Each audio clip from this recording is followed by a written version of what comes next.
O entrevistado do programa Regresso tem uma vasta experiência na área de comunicação. Como tenente oficial de comunicação social e logística do Exército Brasileiro, participou na Força de Paz da ONU no Timor-Leste e tem muita coisa para contar. E quem conduz nosso bate-papo é a aluna de comunicação Gabi Salima. Olá, tudo bem? Meu nome é Anselmo Cassiano. Eu fui estudante da Unital entre 1993 e 1996. Eu me formei em comunicação, na habilitação de publicidade e propaganda. E hoje eu faço pesquisa na área de diplomacia das águas, o que eles chamam aqui de diplomata das águas, e também sou professor assistente na Escola de Direito de Harvard na área de mediação e negociação.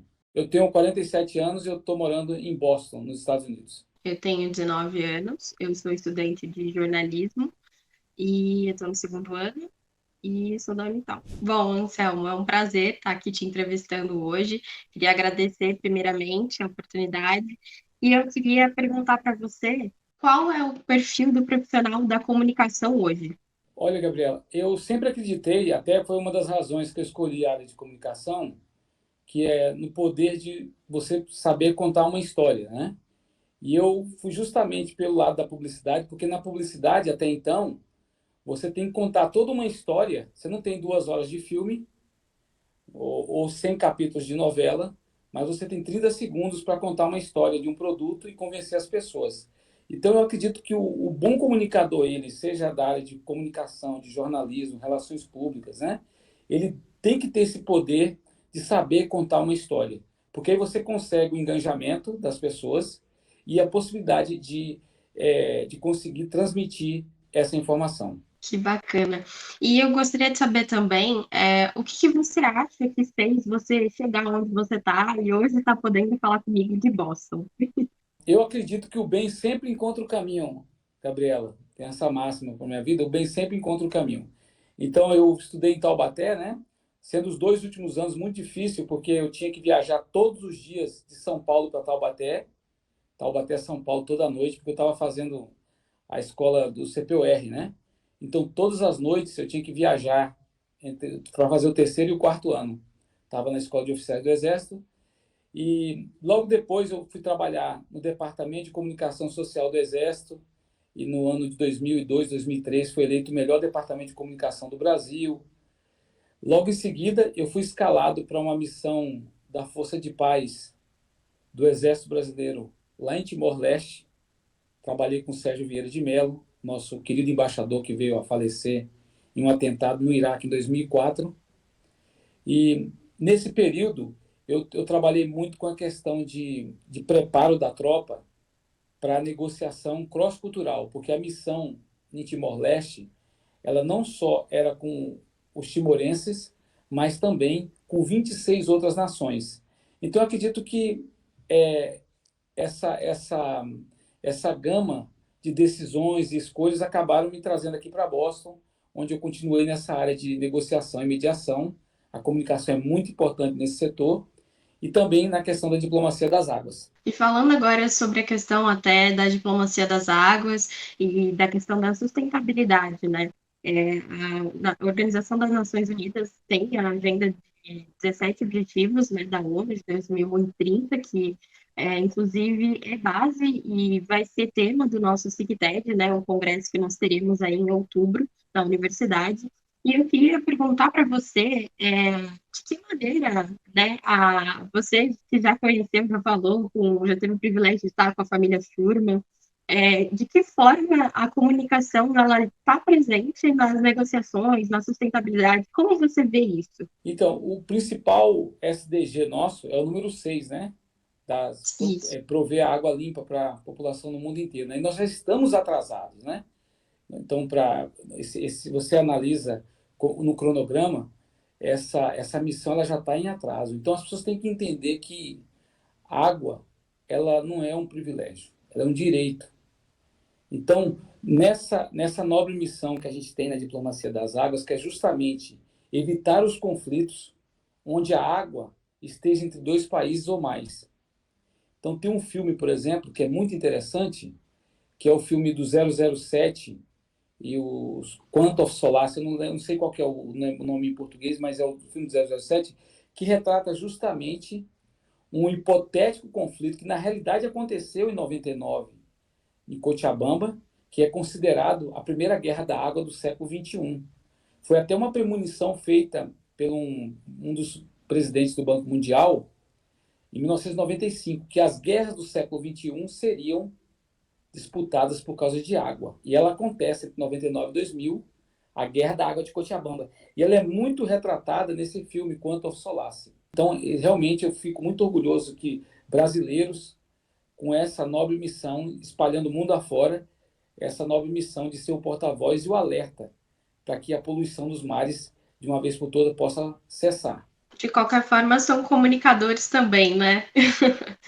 Então, eu também gostaria de perguntar para você, acho que, até por conta da sua história, que você estava falando da dificuldade que teve durante a universidade, eu acho que uma questão que muitas vezes a gente encara quando a gente está durante a graduação é a gente entra na universidade com um propósito, né? Com uma visão, com um objetivo. Por exemplo, eu entrei na universidade com o meu foco, né, na fotografia, porque sempre foi uma coisa que eu gostei muito. Mas, ao longo dos anos ali, a gente tem outras matérias, outros desafios que também chamam a nossa atenção. Então, eu queria perguntar para você, como que você vê a importância da gente estar aberto a essas oportunidades, tanto que a vida acadêmica, quanto a nossa vida vai levando a gente por esses caminhos. Eu agradeço muito a Universidade de Taubaté, porque ela me ensinou muito sobre resiliência, me ensinou muito sobre essa flexibilidade, adaptabilidade, né? Eu imagino que hoje deve ser a mesma coisa ainda, mas você recebia estudantes de diversas cidades ao redor de Taubaté, né? Ao redor no Vale do Paraíba, pessoal vindo do sul de Minas. Eu acredito que ainda continue esse melting pot cultural de diversidades, né? Então, foi uma grande escola e um preparo para a vida. Hoje, sem sombra de dúvida, eu não seria tão completo comigo mesmo se não tivesse passado pela Universidade de Taubaté. Realmente foi uma experiência inesquecível e eu acho que eu vivi os melhores anos da minha vida durante os 4 anos na universidade. Foi muito bacana.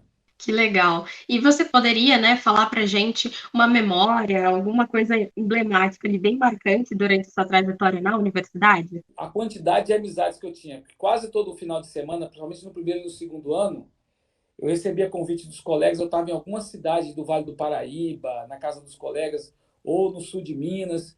Conheci muita cidade graças às viagens dos finais de semana com os colegas da Unital. É uma experiência realmente única na vida, né? A universidade essa troca, esse intercâmbio de conhecimento, de vivência, é realmente muito importante. E eu queria perguntar para você também a questão, né, da gente ter um território, e principalmente no Sudeste, né? A gente teve a crise hídrica em 2014, até o sistema Cantareira também, a gente sofreu bastante com essa questão da água, e da gente, quando está na crise, todo mundo, nossa, vamos economizar e tal, e depois que passa, depois que tem aquele respiro, as pessoas já esquecem do problema, acabam deixando um pouco de lado. Então, eu queria perguntar para você, como você vê, aí, inclusive em Boston, as pessoas, elas têm uma cultura de ter esse pensamento, essa visão de economizar a água e tudo mais, ou é uma coisa mais tolerante ao desperdício? Eu vou compartilhar um negócio com você. Há 2 meses atrás, eu estava na Universidade de Oxford, né? Que a gente tem uma parceria entre o MIT, o Water, e a Universidade de Oxford, né? No departamento de água também. E lá eles levaram a gente para conhecer um dos museus que contava justamente como é que foi o desenvolvimento da vacina AstraZeneca, que é a vacina que foi feita pela Universidade de Oxford, né? Foi uma das primeiras a serem lançadas, né? E o que eu uso de exemplo assim para a questão da sua pergunta, muito inteligente, é a questão de que lá eu pude ver que os cientistas trabalhavam até 100 horas por semana para ter essa vacina o mais rápido possível. E eu noto o seguinte, que o ser humano, quando ele realmente é desafiado, ele costuma surpreender bastante. Isso me lembra muito uma entrevista que você deu, que você até comenta que as pessoas elas só veem essa necessidade de economizar água quando você vê, por exemplo, na África, né, uma mulher levar 6 quilômetros, se eu não me engano, que você disse, ou 6 horas, eu não me lembro agora É exatamente. 6 quilômetros por dia. O que você, Exato, o exemplo que eu usei foi bom. O exemplo que eu usei foi esse. O que você faz? Você levanta da cama, vai ao banheiro escovar os dentes. Na África, nesse exato momento, tem uma criança ou uma mulher que está andando 6 quilômetros para pegar uma água num lago próximo e trazer para casa, né? Então é tipo um trabalho mesmo, um trabalho que infelizmente é executado por mulheres e crianças. exatamente. Isso foi muito tocante para mim, exatamente por conta dessa vivência, assim, é chocante a diferença que a gente tem, né, entre a gente abrir a torneira e já está acostumada e já reclamar quando recebe aquela água meio barrenta, e em comparação a essas pessoas que vivem já essa crise constante, né. A gente fez um experimento aqui, Gabriela, na universidade, que a gente colocou uma esteira, sabe essas esteiras de academia? E a gente Sei, convidava as pessoas a andar 6 quilômetros. E no final elas ganhavam uma garrafa de água, né? Para justamente eles poderem entender o que significa. Porque você não se dá conta, você está deitado na sua cama, você levanta, vai escovar o dente, para você é normal. Mas para sim. outras pessoas no continente africano, isso é uma jornada de trabalho. Obrigada por compartilhar. Gabriela, eu quero agradecer aí também a TV Unital e mandar um abraço muito grande para a cidade de Taubaté. Eu tenho um carinho muito grande por Taubaté, por toda a história, tenho um orgulho muito grande de toda a minha história que eu tive na Universidade de Taubaté, embora eu esteja andando aí pelo mundo há algum tempo, mas a Universidade de Taubaté está sempre no meu coração. Eu queria agradecer novamente a oportunidade de estar aqui falando, entrevistando o Anselmo hoje, que para mim é com certeza uma inspiração, e a universidade por essa oportunidade. Obrigada.